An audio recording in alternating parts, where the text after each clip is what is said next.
അവധിയായിട്ട് എന്താ പരിപാടി? ഞാൻ ഇവിടെ ചുമ്മാ ഇരിക്കൂടാ ചേട്ടായി. ഇങ്ങനെ ചുമ്മാ തിരുന്നാ മതിയോ? എന്തേലും കളിക്കണ്ട നമുക്ക് കളിക്കാം, പക്ഷെ ഒരാളും കൂടെ ഉണ്ടെങ്കിൽ നല്ലതായിരിക്കും. ജസ്വിൻ ഇവിടെ എങ്ങാനും ഉണ്ടായിരുന്നല്ലോ, അവൻ എന്തിയാടാ? ഞാൻ നിങ്ങൾ പറയുന്നെല്ലാം കേട്ടു. എൻ്റെ ഒരു ഐഡിയ ഉണ്ട്, ഞാൻ അങ്ങോട്ട് വന്നിട്ട് പറയാം. പറ, എന്തുവാ നിന്റെ ഐഡിയ? ഐഡിയ എന്താന്ന് വെച്ച് കഴിഞ്ഞാൽ കളിയൊക്കെ ഔട്ട് ഓഫ് ഫാഷനാ. നമുക്കൊരു വെറൈറ്റി ആയിട്ട് ഗോസ്റ്റ് ഹൗസിൽ പോകും, എങ്ങനെയുണ്ട്?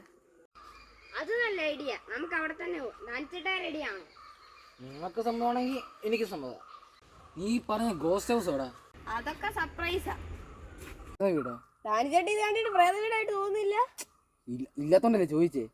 ഡാനിച്ചേട്ടൻ ഇതിന്റെ അകമൊക്കെ ഒന്ന് കാണാൻ. ഡാനിച്ചേട്ടൻ എന്നെ പ്രേത വീട് പോലെ തന്നെ തോന്നിക്കും. ഡാനിച്ചേട്ടായി നീ ചുമ്മാ തട്ടിപ്പൊന്നാലും സത്യമായിട്ട് അടച്ചിട്ടേക്കുന്നതിന്റെ കാരണം തന്നെ അതാ. വെറുതെ ഇവിടെ വരെ വന്നു. കൊറേ പേര് മരിച്ചിട്ടുള്ളതാ, എന്നിട്ട് കൊറേ പേര് കണ്ടിട്ടുള്ളതാന്നോ. എനിക്ക് പേടിയാ, ഞാൻ നോക്കാല്ലോ ചുമ്മാ. ഇവിടെ വരെ വന്നല്ലേ, നിങ്ങക്ക് എന്നാ പേടിയായിരിക്കും. പേടിയണ്ട. എന്നാ ശരി, ഞങ്ങളൊന്ന് വരുവോ? ഇവിടെ വരെ വന്നല്ലേ, എന്നാ കേറിയേക്കാം. കണ്ടിട്ടേ ഉള്ളു. ഇത് എങ്ങനെ കേറും? നമുക്ക് മതിലിയാടാ.